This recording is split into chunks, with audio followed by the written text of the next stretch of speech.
Good morning dear छात्रों। आज हम उपसर्ग पढ़ने जा रहे हैं। जैसे आप सभी जानते हो, उपसर्ग और प्रत्यय किसी शब्द के अर्थ को परिवर्तन करने और उसका उचित अर्थ प्रकट करने के लिए प्रयुक्त किए जाते हैं। अब इनमें देखना यह है कि इनका प्रयोग कहाँ किया जाता है, कैसे किया जाता है, किन किन अर्थों में किया जाता है, उनके विषय में अब चर्चा करते हैं। उपसर्ग। प्रिय छात्रों, उपसर्ग की परिभाषा आप जानते हैं कि वे शब्द या वे शब्दांश जो किसी शब्दों के पूर्व में जुड़कर उनके अर्थ में परिवर्तन कर देते हैं, उन्हें ही उपसर्ग कहते हैं। यह संस्कृत में परिभाषा दे रखी मैंने कि उपसर्गाते उपसर्गा वे शब्दांत भवन्ति, वे शब्द होते हैं। उपसर्गाते शब्दा भवन्ति कि उपसर्ग वे शब्द होते हैं, यानी जो धातुव्य शब्दव्य, जो धातु और शब्दों के पूर्व प्रयुक्तम पहले प्रयुक्त होकर भूत्वा यानी होकर तेषाम अर्थ परिवर्तनम कुर्वन्ति उनके अर्थ में परिवर्तन कर देते हैं, उन्हें ही उपसर्ग कहते हैं। तो वापस सुन लो कि वे शब्दांश जो किन्हीं शब्दों या धातुओं के पूर्व में जुड़कर उनके अर्थ को परिवर्तन कर देते हैं, उन्हें ही उपसर्ग कहते हैं। क्या कहते हैं? उन्हें उपसर्ग कहते हैं। उपसर्ग बहुत इम्पोर्टेंट चीज़ होती है प्रिय छात्रों। ये शब्द कभी कभी ये अर्थ का अनर्थ कर देते हैं, अपोजिट कर देते हैं, ये कई तरह से कार्य करते हैं। तो वहाँ देख लेते हैं। उपसर्गा धातु पूर्व प्रयुजन्ते यथा औ प्लस गच्छति। गच्छति का मतलब होता है जाना, तो धातु हो गई, धातु के पहले उपसर्ग लग गया, अवगच्छति बन गया। तो यहाँ देखते हैं। अब पहले ही बता देता हूँ कि प्रिय छात्रों, हमारे संस्कृत में 22 उपसर्गों का जिक्र किया गया है, अर्थात 22 उपसर्गों का वर्णन देखने को मिलेगा आपको। तो यहाँ दे रखा है मैंने उपसर्ग संख्या, उपसर्गों की संख्या। संस्कृत व्याकरणे उपसर्गो द्वाविंशति सन्ति। संस्कृत व्याकरण में उपसर्ग 22 होते हैं। तेच वे है जैसे प्र प्राप समानु अवनि शनिर दुसदूर वियांग आदि नि अदि अपि अति सु उत अभि प्रति परि उप।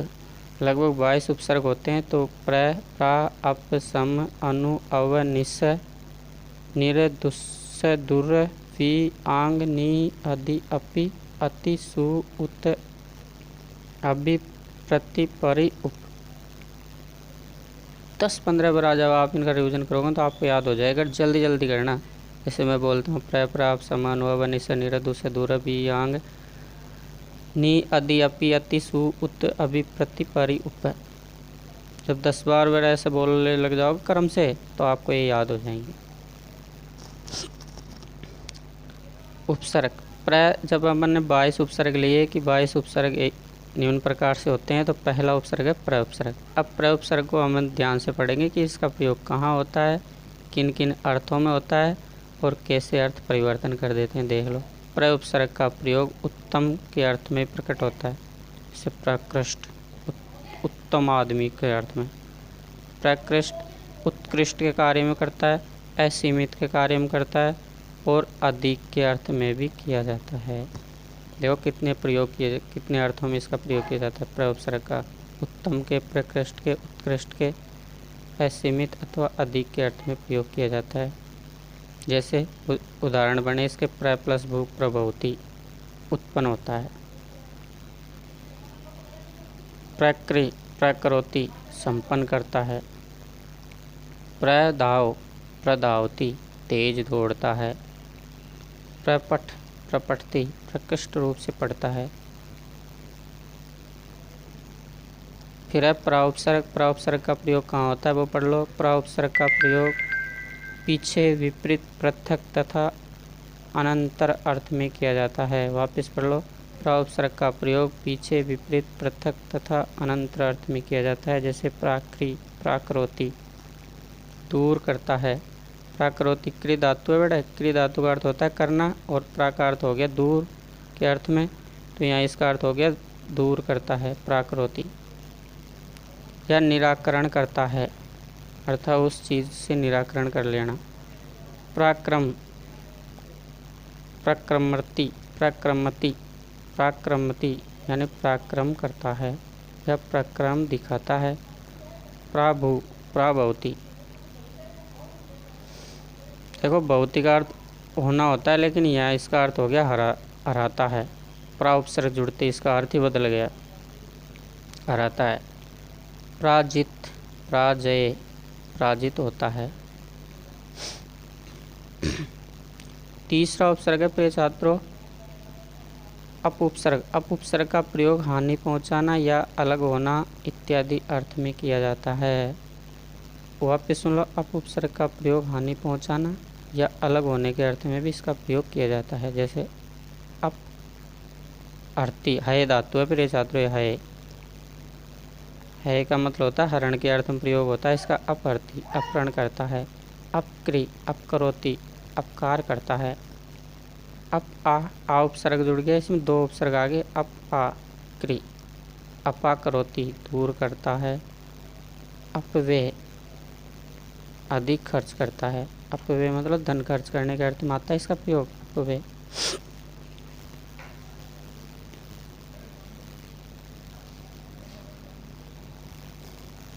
इसके बाद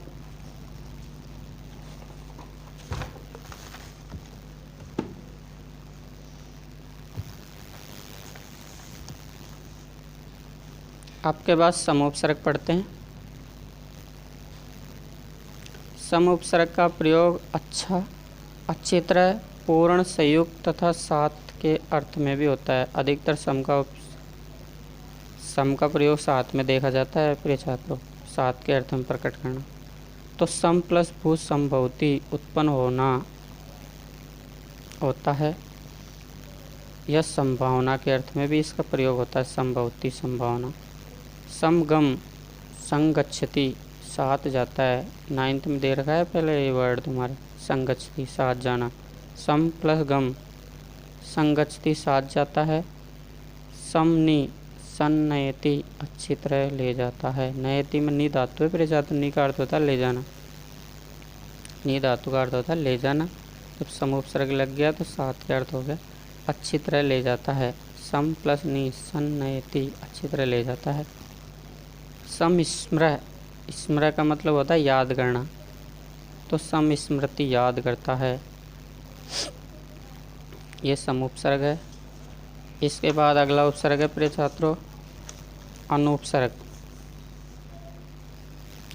अनुपसर्ग का प्रयोग बाद में या अनुकरण करने के, अनुकरण मतलब किसी का, जैसे कोई बोल रहा है तो वैसे अपन बोल रहे हैं, उसे कहते हैं अनुकरण करना। क्रम से या पीछे या साथ इत्यादि अर्थों में किया जाता है। अनु प्लस गम, अनुगच्छति, पीछे जाता है। अनुक्रिय, अनुकरोति, अनुकरण करता है। अनुश्रय, अनुसरति, अनुसरण करता है। अनुदृश्य, अनुपश्यति, देखो दृश्य धातु लेकिन इसके रूप चलते पश्यति, पश्यति, पश्यन्ति, तो यहाँ कन्फ्यूज मत होना। दृश्य धातु के रूप चलते ऐसे, ये तो ये रूप मिलते ही रूप बन जाएगा अनुपश्यति, पीछे देखता है। अनु यानी पीछे के अर्थ में प्रयोग होता है, और पश्यति का अर्थ देखना होता है, तो पीछे देखता है। औपसर्ग, औपसर्ग का प्रयोग नीचे, दूर करना तथा अपमान करना आदि अर्थों में होता है। तो इनके अर्थ, ये प्रयोग ये याद रख लेना आप, तो किन किन अर्थों में होता है। जैसे नीचे, दूर करना तथा अपमान करने के अर्थ में होता है। जैसे औ प्लस ची, ची का मतलब होता है चिनौती, चुनना, ची धातु है प्रिय छात्रों, इसके अर्थ होता है चिनौती, चिनौती, चिनवंती। तो औ प्लस ची, औ चिनौती, चुनता है। अवगम, अवगच्छति, जाता है। अवलोक्यति, देखता है। अवलोक्यति, देखता है। लोक्यति का रूप वैसे चलते हैं पे, लोक्यति, लोक्यत, लोकयंती, देखने के अर्थ में। अवत्री, अवतरती, त्री का मतलब होता है उतरना, उतरने के अर्थ में होता है। तरती, तरत, तरंती। अवतरती, उतरता है। इसके बाद दूसरा उपसर्ग है निस उपसर्ग। निस का प्रयोग प्रिय छात्रों कहाँ किया जाता है, देख लो। निकलने के अर्थ में, दूर रहने के अर्थ में, बिना या अथवा आदि के अर्थ में किया जाता है। निस प्लस श्री निस्सरती निकलता है। निस प्लस करोती निष्करोती निकालता है। निष्करोती कर देना तथा निकाल देना। निरुपसर्ग का प्रयोग कहाँ किया जाता है, इसको ध्यान से देखना, ये आपके समासों में भी काम आएंगे। निर्धन, निर्बल, दूर हटाना, बिना या बिना अथवा बिना है के छात्र, बिना अलग हो जाएगा, और या बिना अथवा बिना या अभाव, अभाव आदि अर्थों में किया जाता है। तो वापस सुनो, निस उपसर्ग का प्रयोग निर्धन, निर्बल, दूर हटाना, बिना या अभाव के अर्थ में किया जाता है। अभाव और बिना एक ही बात है प्रिय छात्रों। जैसे अपन ने यह वर्ड लिया पहला, निर प्लस गम निर्गच्छति निकलता है। निर्विध्वन, बिना विध्वन, विध्वन का मतलब होता है बिना कष्ट, कोई विध्वन नहीं आए, बाधा नहीं आना। निर्विघ्न बिना बाधा के। निराद्री निराद्र करना, निराद्र करता है। कई वर्ड आते हैं इसमें निर्भ से, जैसे निर्धन, निर्बल आदि। ये निर्धन का मतलब भी बिना ही होता है, अभाव है। जैसे निर्धन धन का अभाव, निर्बल बल का अभाव आदि। तुस उपसर्ग, तुस उपसर्ग का प्रयोग बुरा, कठिन तथा हीन आदि अर्थों में किया जाता है। बुरा, कठिन, हीन आदि अर्थों में किया जाता है। जैसे दुष्कृत दुष्करोति बुरा करता है। दुश्चरती बुरा आचरण करता है। दुश्चेष्टा बुरी चेष्टा से देखता है। दुस्साहस कठिन साहस करता है। दुरुपसर्ग का प्रयोग देखिए, दुरुपसर्ग का प्रयोग बुरा, कठिन, हीन इत्यादि अर्थों में किया जाता है। दुरुपसर्ग का प्रयोग बुरा, कठिन, हीन इत्यादि अर्थों में किया जाता है। जैसे दुराचर दुराचरित बुरा आचरण करता है। दुर्वि अव है, देखो यहाँ कितने उपसर्ग लग गए, 1 2 3 उपसर्ग लगने के बाद है क्रिया या आरती। तु पी अवहरती दुर्व्यवहारती यानी बुरा व्यवहार करता है। दुर्भाष दुर्भाषते बुरा बोलता है। दुर्वद घन दुर्वाद बुरा, प्रत्यय पर ये छात्र घन, वद धातु है ना, दुर्वाद बुरा कथन, जब बुरा कहता है। तो बुरे के अर्थ में दुर का प्रयोग होता है अधिकतर। विउपसर्ग का प्रयोग कहाँ होता है वो देखो, विउपसर्ग का प्रयोग विशेष, रहित, विपरीत, भिन्न या पृथक आदि अर्थों में होता है। जैसे वि प्लस कस विकसती खिलता है। विकसती है विकसती खिलता है। विस्मृति बोलता है। विस्मृत का अर्थ होता है बोलना, क्रिया है लेकिन उपसर्ग लगा दिया आगे इसलिए अर्थ पर। स्मृति का अर्थ तो वैसे इस याद करना होता है लेकिन उपसर्ग लगती है, देखो अर्थ ही बदल गया। विस्मृति यानी बोलना। विरम रम यानी रम रहना वो अर्थ होता है, लेकिन विरमति का अर्थ हो गया रुकता है। विजय यानी जीतना। विजयते विजय होता है।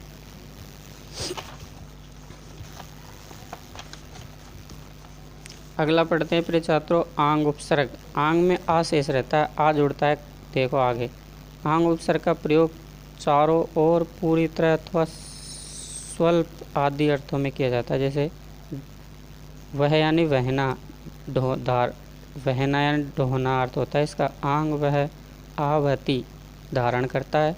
आंग है अर्धातु है, आरती अर्थी, तो आहरती लाता है। हरने का अर्थ तो चुराना होता है लेकिन आ उपसर्ग लगते हैं, देखो क्या अर्थ निकल गया, आ लाता है। आंग प्लस गम आगच्छति, गच्छ धातु का अर्थ होता है जाना, लेकिन आ उपसर्ग लगते इसका अर्थ हो गया आना। आनी आनयति लाता है। निरुपसर्ग का प्रयोग देखिए प्रिय छात्रों, निरुपसर्ग का प्रयोग नीचे, निश्चित, हटना या भीतर अर्थों में किया जाता है। नीचे, निश्चित, हटना या भीतर के अर्थों में किया जाता है। जैसे नि प्लस विरह निवार्यति निवारण करता है। नि प्लस वश निवस्ती रहता है। नि प्लस करोति नीचे करता है, अर्थात कोई कार्य नि करोति। जैसे क्रिय धातु का अर्थ होगा करना, लेकिन नि उपसर्ग लगाते नीचे के अर्थ में चला गया, नीचे करता है। अधि उपसर्ग, अधि उपसर्ग का प्रयोग अधिक या अधिकार प्राप्त करने में, या ऊपर या बढ़कर आदि अर्थों में किया जाता है। जैसे अधि प्लस गम अधिगच्छति, प्राप्त करता है। अधि प्लस आस अध्यास्ते, ऊपर बैठता है। अध्या यानी ऊपर और आस्ते यानी बैठना, आस धातु है। अधिकरोति, अधिक कार्य करता है। अपि उपसर्ग देख लीजिए। अब अपि उपसर्ग का प्रयोग भी तथा समीप अर्थों में किया जाता है। अभी उपसर्ग का प्रयोग भी तथा समीप अर्थों में किया जाता है। जैसे अभी प्लस अस्ति, अप्यस्ति भी है।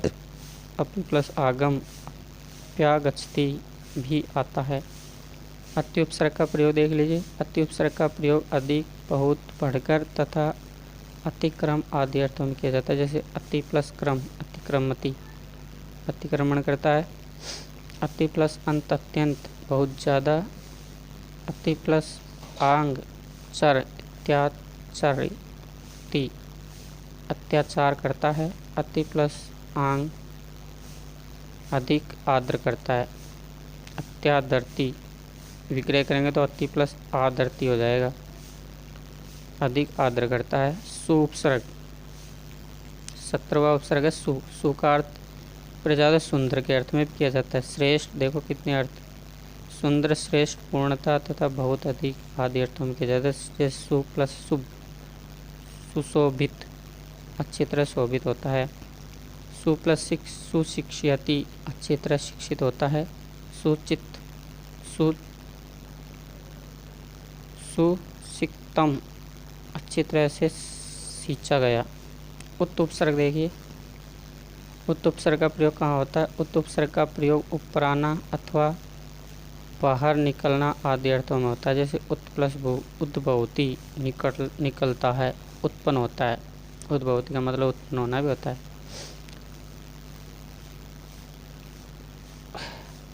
उत प्लस स्था धातु है, प्रचातु है, स्था ऐसे लिखते हैं। स्था का मतलब होता है ठहरना, लेकिन यहाँ देखो उत प्लस स्था, उत्तिष्ठति, उठता है। उत प्लस स्था प्लस लेप प्रत्यय लगाते उत्थाय हो गया, उत्थाय यानी उठकर। उत प्लस पद प्लस कत, उत्पन्न, उत्पन्न होना।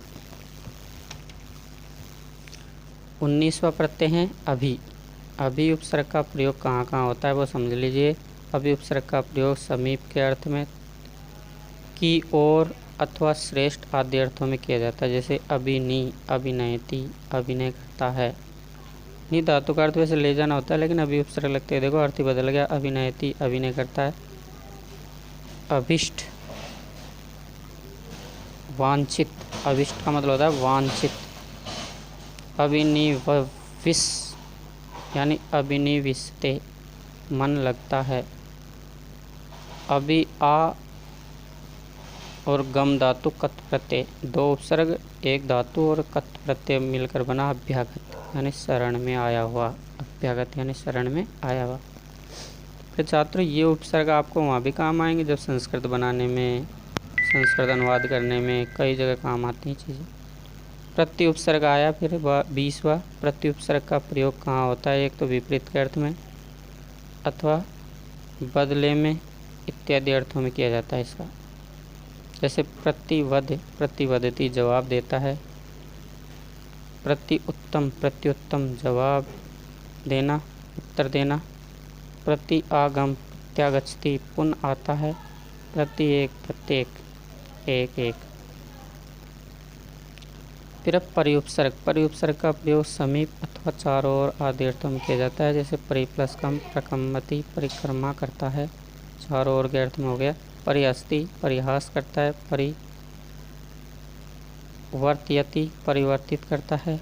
परित यानी चारों ओर। अंतिम उपसर्ग है उप। उप उपसर्ग का प्रयोग अधिकतर समासों में मिलेगा देखने को आपको। उपसर्ग का प्रयोग समीप, पास, स्तुति अथवा तुलना आदि अर्थों में किया जाता है। जैसे उप प्लस नी, उपनयति, समीप लाता है। नी धातु है, लेना अर्थ हो गया, लेकिन उपलाते क्या हो गया? समीप लाना। उपहरति, उपहार देता है। हरति का अर्थ तो हरण करना होता है, लेकिन उपहार देता अर्थ प्रकट कर दिया, देखो उपसर्ग ने जुड़ते ही। उपविश, उपविशति, बैठता है। उपवस, रहना, तो उपवस्ती पास में रहता है। उपक्रिय उपकरोति उपकार करता है। अपने छात्रों, इनके इन उपसर्गों को पढ़ने के लिए पहले उपसर्ग का नाम याद रखो क्रम से। उसके बाद उपसर्ग का, जैसे प्रउपसर्ग पढ़ रहे तो उसका प्रयोग कहाँ कहाँ अर्थ में किया जाता है, उसके बाद उन शब्दों का रिवीजन करके देखना, विग्रह करके देखना वापस। जैसे अपन ने पढ़ा उपनयति, तो उपनयति का विग्रह कैसे होगा, उप प्लस नी, उपरति, उपरति का विग्रह कैसे होगा, उपरति। क्योंकि प्रिय छात्र वो आपको सीधा ऐसे उपविष्टि दे दिया या फिर ऐसे दे देगा उप प्लस विष को मिला मिला के लिखो, तो 4 वर्ड ऐसे देगा और 4 वर्ड ऐसे मिले हुए देता है, तो आपको अलग करना है, अलग है तो उनको मिला के लिखना है। या फिर वह ऐसे परिभाषा में जैसे दे देगा, जैसे समीप, पास, इनमें से कोई सा दे दिया, तुलना आदि के अर्थ में कौन से उपसर्ग का प्रयोग होता है, तो आपको सीधे ये परिभाषा याद रखनी है कि किस किस का, जैसे स्तुति में किसका प्रयोग होता है, तो आप तुरंत दिमाग में आना चाहिए, स्तुति में तो उप का प्रयोग होता है। Thank you, best of luck. मैं इनकी फ़ोटो कॉपी भेज रहा हूँ आपको, अच्छी तरह इनको तैयार करें।